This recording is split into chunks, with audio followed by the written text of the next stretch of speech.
बीजकपुर नामक एक गांव में एक चुड़ैल हर रात उस गांव के लोगों को अपनी आवाज से डराती थी। ये चुड़ैल नींबू और चावल से गांव की औरतों को अपने वश में कर लेती थी। हर रात भिखारी के वेश में घर के दरवाजे खटखटाती थी। मुझे बहुत भूख लगी है, मुझे एक नींबू और थोड़ा सा चावल दे दो माँ। ये देखकर वनिता भिखारी को एक नींबू और थोड़ी सी चावल देती है। ये लीजिए। जैसे ही चावल और नींबू हाथ में आता है, भिखारी तुरंत ही चुड़ैल के रूप में बदलकर जोर से हंसने लगती है। ये देखकर वनिता डर जाती है। वनिता, आज मैं तुम्हारे शरीर में मेरी आत्मा डाल देती हूँ। ये बोलकर वनिता को अपने वश में कर लेती है। ये देखकर गांव के लोगों ने इस समस्या का समाधान के लिए पंचायत बुलवाया। गांव के महिलाओं, चिंता मत कीजिए, मैंने इस समस्या का हल ढूंढ लिया है। अगली बार जब ये चुड़ैल भीख मांगने आएगी, तब आप में से एक मर्द औरत के वेश में चावल और नींबू दे देना और अपने साथ एक आईना रखना, जिससे हम चुड़ैल को भगा सकते हैं और अपनी औरतों को बचा सकते हैं। जब चुड़ैल लक्ष्मी के घर भीख मांगने आई, तब लक्ष्मी का पति औरत की भेष में नींबू और चावल देने आ गया।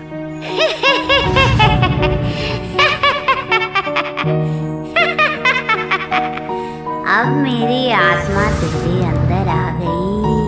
लेकिन साड़ी में मर्द होने के कारण चुड़ैल का मंत्र काम नहीं किया। तभी लक्ष्मी का पति उस चुड़ैल को आईना दिखा दिया।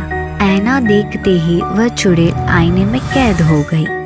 हाय हाय, तुम लोगों ने मुझे क्यों बंदी बनाया है?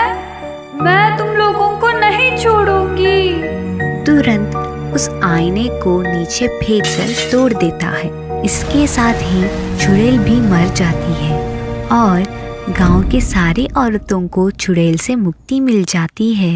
कैलाशपुर नाम का एक गांव में स्वाति नाम की एक बहुत सुंदर लड़की रहती थी। उसे शिवा नाम का एक आवारा लड़का रोज चिढ़ाता था। शिवा की इन हरकतों से तंग आकर स्वाति अपने पिता से शिकायत कर दी, जो पेड़ के नीचे बैठे थे। तभी पेड़ के पीछे से एक चुड़ैल ने स्वाति की पूरी बातें सुन ली। नहीं स्वाति, लड़कियों को ये सब सहना पड़ता है। आइंदा से इस तरह की शिकायतें मत करना, ठीक है? ये बोलकर स्वाति को घर ले आए। इस गांव के मर्द तो बिल्कुल राक्षस जैसे हैं, लड़कियों का दर्द नहीं समझते। कुछ साल पहले मुझे भी एक आवारे ने प्यार के नाम से धोखा देकर मुझे मार दिया था, और अभी शिव को मैं जिंदा नहीं छोड़ूंगी।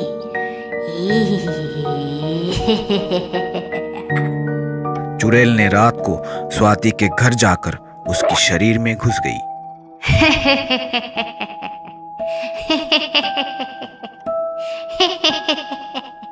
कल मैं उस शिव को मजा चखाऊंगी।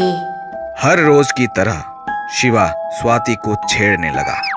शिवा इस बात से अनजान था कि स्वाति के अंदर चुड़ैल है। चलो शिव, हम कहीं अकेले में जाकर बातें करते हैं। ये सुनकर खुशी के मारे पागल होकर शिवा स्वाति को एक सुनसान जगह पर ले गया और वहां पहुंचते ही स्वाति चुड़ैल बन गई।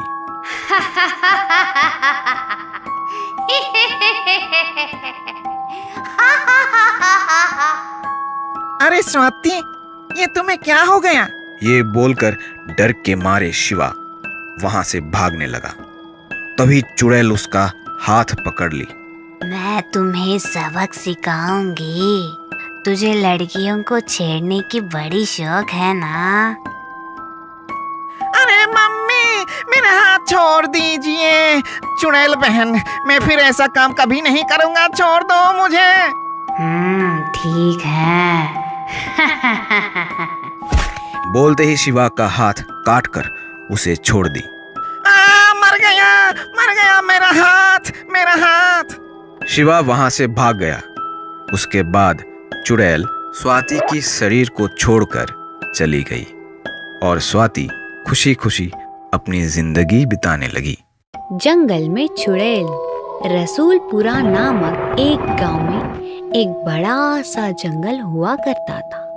उस जंगल के अंदर जाने के लिए लोग डरते थे, क्योंकि लोग मानते थे कि उस जंगल में एक चुड़ैल का वास था। लेकिन कुमार इस बातों से सहमत नहीं था। कुमार एक लकड़ियां काटने वाला था। अरे रानी, मैं लकड़ियां काटने के लिए उस बड़े जंगल में जा रहा हूँ। अरे नहीं, पूरी गांव कहती है कि वहाँ एक चुड़ैल घूमती है। रानी, ये गांव वालों की बेकार की बातों में मत पड़ो। ये चुड़ैल वुड़ैल कुछ नहीं होता है। वे अपनी कुल्हाड़ी लेकर जंगल की ओर चला गया। आज तो बहुत ज्यादा लकड़ियां काटनी होंगी। कुमार पेड़ काटने लगा और उसी वक्त कुमार को पेड़ के ऊपर से चुड़ैल की भयानक आवाज सुनाई देने लगी और वह ऊपर की तरफ देखा। अरे बाप रे, ये कैसी आवाज है? तभी अचानक चुड़ैल कुमार के सामने प्रत्यक्ष होकर चिल्लाने लगी।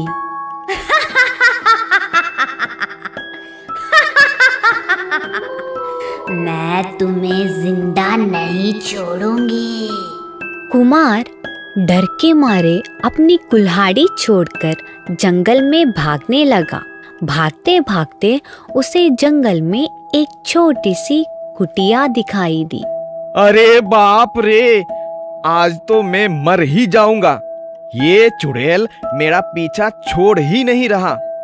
मैं एक काम करता हूँ, मैं इस कुटिया के अंदर छिप जाता हूँ। तभी अंदर से बालाजी बाहर आकर पूछा, क्या हुआ? क्यों इतने घबराए हुए हो? शांत हो जाओ और बताओ। तभी कुमार ने चुड़ैल के बारे में बालाजी को बताया। ये सुनकर बालाजी ने कहा, तुम यहीं रुको, मैं गंगा जल लेकर आता हूँ। बालाजी अंदर से गंगा जल लाकर थोड़ी सी कुमार के ऊपर और थोड़ी सी अपने ऊपर छिड़क ली। मैं तुझे जान से मार दूंगी।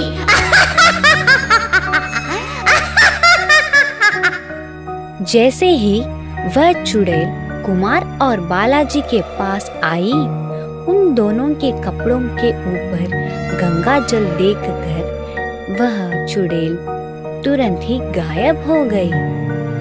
धन्यवाद, आज आपने मेरी जान बचा ली। चंबलपुर नामक एक गांव में लड़कियों के खिलाफ बहुत नफरत हुआ करता था। एक दिन गांव के मुखिया ने एक समावेश की आयोजन की और उस समावेश में गांव के सारे आदमियों के लिए मैं ये आदेश जारी कर रहा हूँ कि कोई भी अपनी बेटी को स्कूल नहीं भेजेंगे और अब से कोई भी महिला अगर बेटी पैदा करती है तो उसे अपनी बेटी के साथ गांव से बाहर निकाल दिया जाएगा।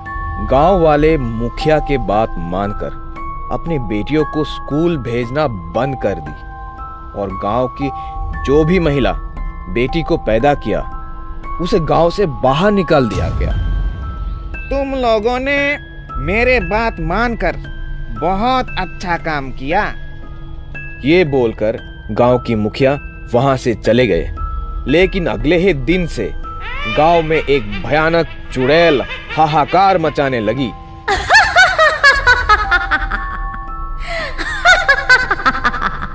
मैं तुम आदमियों को खा जाऊंगी, तुम्हारा खून पीऊंगी।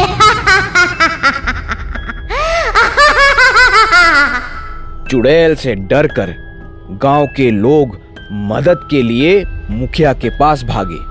क्या हुआ? सब लोग इतने परेशान क्यों दिख रहे हैं? तब सबने मिलकर मुखिया को चुड़ैल की हरकतों के बारे में बता दी। तब मुखिया गुस्से में आकर उस चुड़ैल की सामना करने के लिए निकल पड़े। ए चुड़ैल, तुम मेरे गांव के आदमियों को क्यों तंग कर रही हो? तुम्हें क्या चाहिए? मैं तो तुम्हारी इंतजार कर रही थी, बेवकूफ। ऐसा बोलकर चुड़ैल ने मुखिया के गर्दन पकड़कर हवा में उठाई। अरे मुझे छोड़ दो दीदी, आपको क्या चाहिए बोलिए, मैं तुरंत ही वो काम कर दूंगा। तुम्हें गांव की बेटियों को पढ़ाने की जिम्मेदारी लेना पड़ेगा और गांव की महिलाओं को उनकी बेटियों के साथ वापस बुलाना पड़ेगा, ठीक है? ठीक है दीदी, मुझे छोड़ दीजिए। चुड़ैल ने तब मुखिया को छोड़ दी और बोली, और अब से गांव की सरपंच एक महिला होनी चाहिए, एक महिला। ये सुनकर गांव की महिलाएं खुश हो गई और चुड़ैल की जय जयकार करने लगे।